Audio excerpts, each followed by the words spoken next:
Welcome. The position Njeri Kabeberi holds today, that being the Executive Director at Greenpeace Africa, is somewhat of a shift from her prior work. Previously, she had been a human rights activist at many organizations, most notably Amnesty International. The rising threat of climate change caused her to shift career paths, and here she recounts some of her reasoning for the switch. Take a listen. This is a Religica production. RELIGICA. You've done an enormous amount of work in terms of human rights and for human beings. And then this step to work for Greenpeace is how do I say, within that sphere, in a sense. I mean, it must condition enormously how you approach it and how you envision what you're doing. Yeah, and it may be in that sphere, but very interestingly, one day I was preparing for my interview. I had a series of interviews for this position. And one day I was preparing, and my son came home and found me with papers all over the dining table. And I said, "Mom, what's going on?" Somewhere on the floor. I'm saying, I'm not an environmental activist. I actually don't know much about the environment. And I think from what I've read from the website and this job, I think it's very interesting and very challenging. I need to get this job.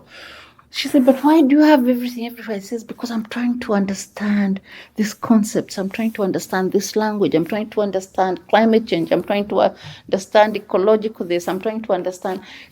So he told me he did a business degree and then he did a master's in environmental management. He told me, "Mom, all you need to do is know that all the work you've been doing in human rights and governance, that the work you're applying for is at a higher level and a higher panel." I said to him, "What do you mean higher than human rights?" He said, "Yes. If you understand that, you're going to get this job." And he went to sleep. And I thought, oh God. What did you mean? Yeah, what do you mean? So anyway, I decided to just do a quick summary of my many notes, and it was like now around midnight, and my big interview. I'd done two sets, and now this was the third one. And by the time I was getting to the third round, I thought, wow, now I must be a serious candidate that they've called me for a third round. So I better really prepare for it. And initially I had talked like I'm talking to you about my past and what I've done, but I hadn't talked anything environment because I didn't even take it seriously. I didn't think, it's how they actually headhunted me. So I hadn't even applied. applied Because they were going to hire a scientist. Yeah, exactly. I thought they were looking for an environmental expert. So at first I said, then when they called me, I said, oh gosh, these guys are serious. I better get serious. But something interesting happened. So I packed my papers, not satisfied with my preparation. And I went to sleep. And the next day I wanted to pray. And I thought, I really must pray. More than any other day today, I need to pray for this interview because I don't know what's going to happen. And I was starting to feel anxious about the job now. So I opened the Bible. Sometimes I open at random, and that day I didn't know what to read. So I didn't open anything specific. I just opened at random. And I just opened the first chapter on creation. And I read about how, the Christian version of how God created the world or the universe. And then I read up to, and then he asked man to take care of, this is all yours, take care of it. And I got it. I didn't do anything else. I just went, had my shower, got ready, and I said, I've got it now. I've gotten it because it's about the reason why we have this war on climate change is because, or environmental justice issues, it's because man has dropped the ball. He is not taking care of the land as was instructed. He's not taking care of anything. He's destroying. He has become a destructive being rather than a caretaker. The role he was given was to be a caretaker. The role he has taken is to be destructive. So I suddenly now understood that everything that's happening is our fault as human beings because we have just totally disrespected the law of nature, and the law of nature commanded us to do this. So I went to the interview very confidently. And there is something about that statement that turned all the tables around for me. Very wise son you have. Yeah, it turned all the tables for me. That statement from my son was confirmed that morning. I didn't get it, but I got it confirmed that morning. And if I hadn't read that Genesis, I would have continued to think, this boy, what is he talking about? So it got confirmed that morning that if we were able to take care of everything that God has given us, this world would not have a problem. It wouldn't have human rights problems, nor would it have environmental problems. So I went to the interview confidently, and I did 2 more interviews after that. And I continued to be confident because I thought, even if I'm not an environmental activist, I've understood where this struggle is coming from. And I got the job. So it's interesting. So you're sort of saying in one way that the issues with human rights and the issues with environmental rights come out of this same sort of ignorance or oppression of other beings, this sort of obliviousness, this selfish kind of activity that... Exactly. Yeah. The individualistic and selfishness that we portray as individuals is what causes us to harm other human beings and to be overprotective of power, to be overprotective of anything that we see, especially to remain in power, and therefore we oppress. The same individualistic nature is then driven by greed that causes us to dig out excavate whatever we are not supposed to because we are greedy, to cut, like the examples I was giving of the forest. We can't feign ignorance on the forest. We can't feign that we do not know the benefits that forests give to the world, because all this information is all over now. It's all over the internet. You don't have to have gone for studies to understand this. But people destroying forests are being informed that these forests are actually sacred for humanity to exist for the future. We cannot afford to destroy our forests. But the level of selfishness is so high that people don't care. And short-sightedness too. It's Exactly. They're not thinking about one generation, much less seven. Exactly. Yeah. They don't see themselves as keepers of the future generations, of keepers. Today you are supposed to be here, use and protect, so that the next group can also come, use and protect. But if we destroy, we are destroying humanity. This is the thing. We have not connected that by destroying the environment, we are by extension destroying humanity. And this saddens me so much. Even when I was preparing for this presentation, it occurred to me that let me call them the enemy, the destroyers are so far ahead of us.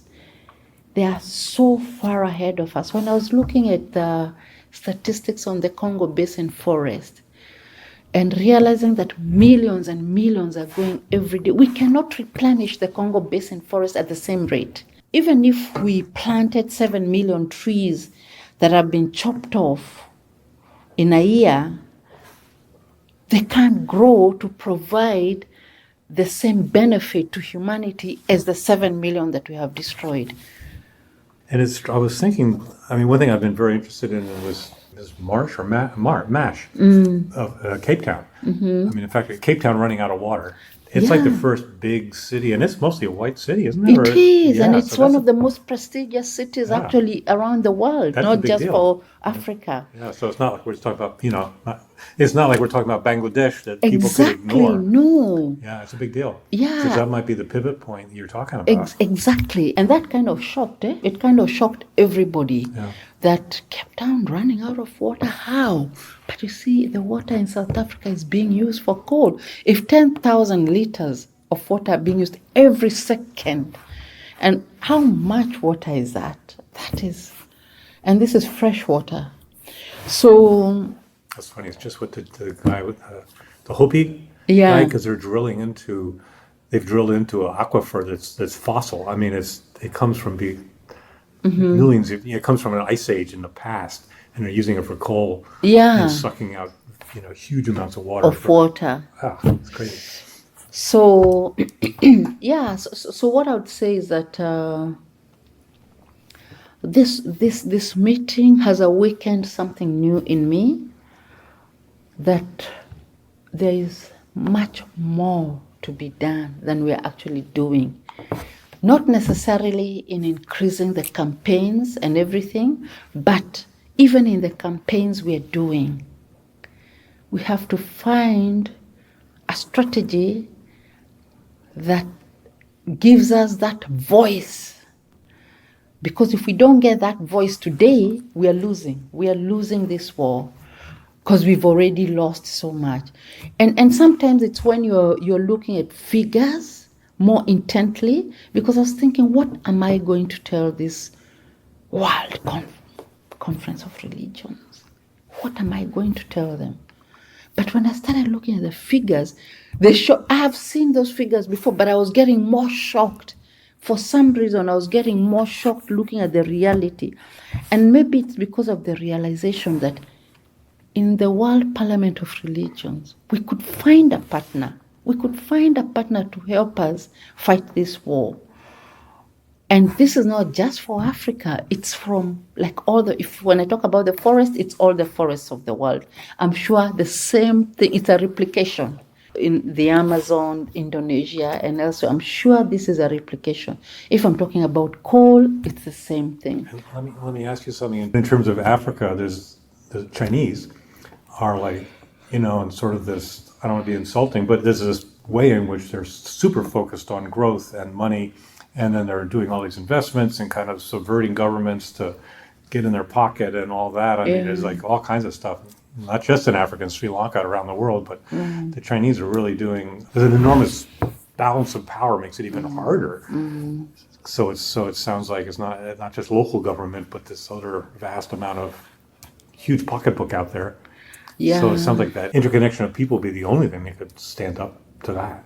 The interesting thing about the Chinese is there's something in my language that says that a rat or a mouse, it bites and blows, so you don't feel the pain. It bites you and blows. And I imagine that in the old days, in the huts, there would be rats maybe walking around, and they would bite your feet, but you won't know you've been bitten because it blows, so you won't feel the pain. I think that's for me is what's happening with the Chinese, because when you see the road construction contracts that they are getting, or any building that they build, they are much more efficient than any other contractors that have been there before. But because we see that, we are not seeing how they are easily and quickly entering and owning and monopolizing. So we are not seeing the monopoly angle now. We are just saying, wow, look, they built the road at night, and during the day we have been able to, they build, you don't even see them because they work at night. But within the time, exactly the time frame they've said, that road will be finished. We have had other contractors from other countries, including our own Kenyans, for example, in Kenya, and the roads never really finish. So they've bitten, but they've blown. So by the time we realize the damage, it might be too far gone again. So in terms of investment, what worries me is the level of, and I don't want to use the word ignorance, because I know they know. Our governments know. The governments of Africa know what's going on. But the kind of laissez-faire attitude, I know that what I'm doing is wrong. You know about climate change. You know about corruption. You know everything, but you ignore it. You shut your eye and look the other side. And as you look the other side, the damage is happening. So it's not ignorance. So my worry and my concern is that we have governments that are supposed to be protecting our wealth, that are supposed to be protecting us as citizens, but they are not protecting us. They are not protecting that wealth. They are using it for themselves and selling it outside.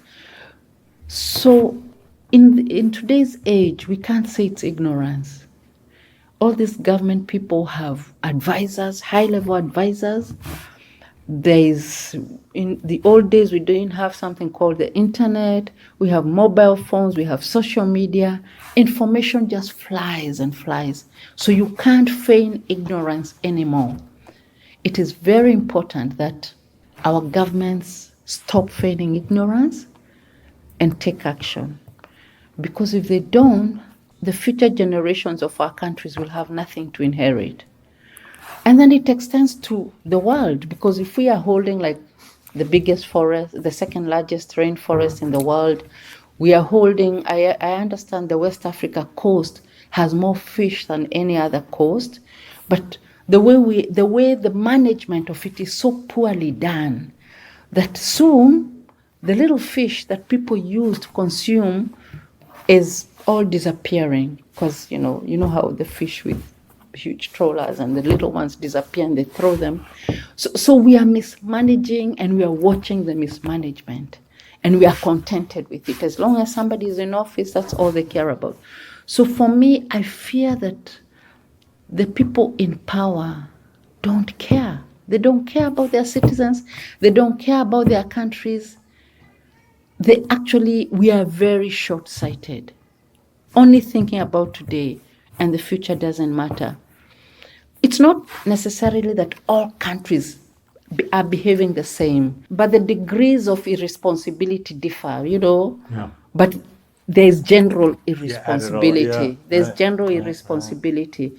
Because if there wasn't, we wouldn't be having even the need to have a Greenpeace in Africa, because we would have taken so much care of our environment that when an organization like Greenpeace comes, people would say, but why? We have everything. We don't have plastics, we are taking care of our forests, we are taking care of our oceans. You have no work here. But Greenpeace Africa has more than it can handle right now. And yeah, I'm quite anxious that it's actually more than we can handle. We have to find the solutions, and we have to find them soon. You have been listening to Religica. Visit us at www.religica.org.